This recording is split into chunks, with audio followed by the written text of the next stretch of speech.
এটাই হচ্ছে মাযহাব, যেটা না মানলে অবশ্যই একজন মানুষ ইসলাম প্র্যাকটিস করতে পারবে না।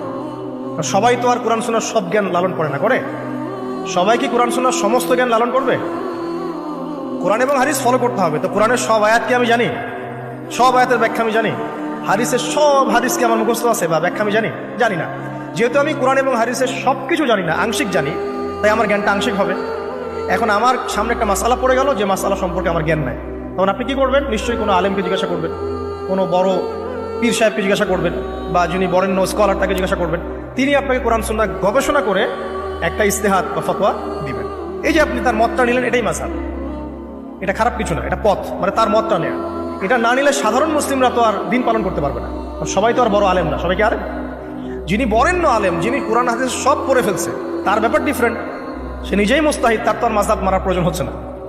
সে তো নিজেই মুস্তাহিদ, সে তো নিজেই গবেষণা করে একটা রায় বের করতে পারে, তার তো আর মাযহাব মারার প্রয়োজন হচ্ছে না। তারপরেও এখন এই যুগে এই সৎসাহস কয়জনের আছে যে বলতে পারে কোরআন সুন্নাহর সব জ্ঞান আমি জানি? বলতে পারবে? এই কারণেই বরেণ্য ওলামায়ে কেরামরাও পর্যন্ত তাদের পূর্ববর্তীদের মাযহাবটাকে কি করেন?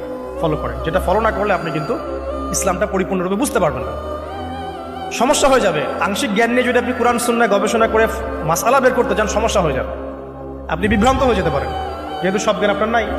যেমন কিছু মানুষ বিভ্রান্ত হয়ে গেছে, কোরআন সুন্নাহ গবেষণা করে বলছে যে হাদিস আর মানার দরকার নেই, কোরআন মানলেই হবে। হ্যাঁ, এরকম অনেক মানুষ বের হয়েছে এখন। অনেক মানুষ দেখলাম সেদিন বলছে যে কোরআন সুন্নাহ গবেষণা করে দেখেছে যে নবী সাল্লাল্লাহু আলাইহি ওয়াসাল্লাম শেষ নবী নন, আরো নবী নাকি আসতে পারে না। কোরআন সুন্নাহ গবেষণা করে সে তার ওই ভাঙাচুরা বুদ্ধিতে বুঝেছে যে লা ইলাহা ইল্লাল্লাহ কালিমা একবার মুখে পড়লেই হবে, আমলের কোনো দরকার নেই। আবার এক শ্রেণী বেরোচ্ছে, ওরা বলছে যে কবিরা গুনাহ যদি করে কেউ, কবিরা গুনাহ যদি কেউ করে ফেলে, সে কাফের হয়ে যাবে, তাকে হত্যা করা যাবে, নাউযুবিল্লাহ। এরকম মানুষ যে বিভ্রান্ত হচ্ছে কেন? বিকজ নিজে নিজে অধিক পাণ্ডিত্য প্রদর্শন করতে গিয়ে অন্যের মত, বড় বড় স্কলারদের আলেমদের মতকে প্রত্যাখ্যান করে নিজে যখন সব কিছু বুঝি এমন দাবি করছে, তখন বিভ্রান্ত হয়ে যাচ্ছে। এই কারণেই পূর্ববর্তী রিনাউন্ড উলামায়ে কেরাম যারা আছেন, ইমাম ফকিহ মুস্তাহিদ যারা আছেন, তাদের রায়গুলো এত ইম্পর্টেন্ট। এই কারণে তারা গবেষণা করে উম্মাকে 100 বছর এগিয়ে দিয়েছেন। এখন কি আমি আবার 100 বছর পিছন থেকে শুরু করব?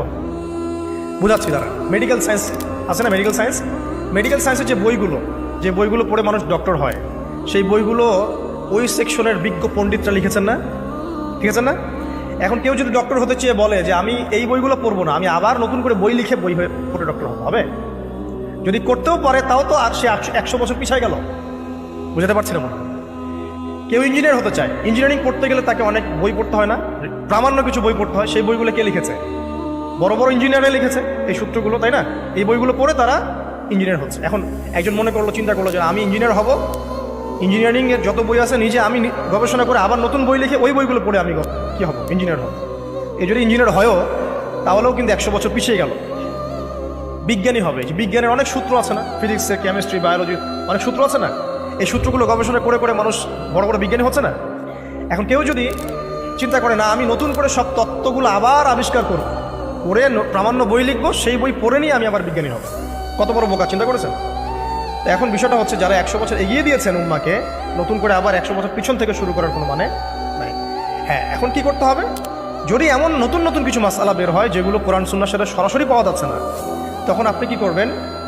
আলেম ওলামাদের ইস্তেহাদের আশ্রয় নেবেন। দেখবেন, আপনি যাচাই করে দেখবেন যে এই মাসআলাটা কোন কোন আলেম কিভাবে রায় দিচ্ছেন। ঠিক আছে, আপনার বুদ্ধি আছে, আপনাকে আল্লাহ পাক ইলম দিয়েছেন, কোরআন সুন্নাহ গবেষণা করে আপনি একটা ফতোয়ায় আসতে পারবেন ইনশাআল্লাহ তাআলা। আল্লাহ পাক তৌফিক দান করবেন।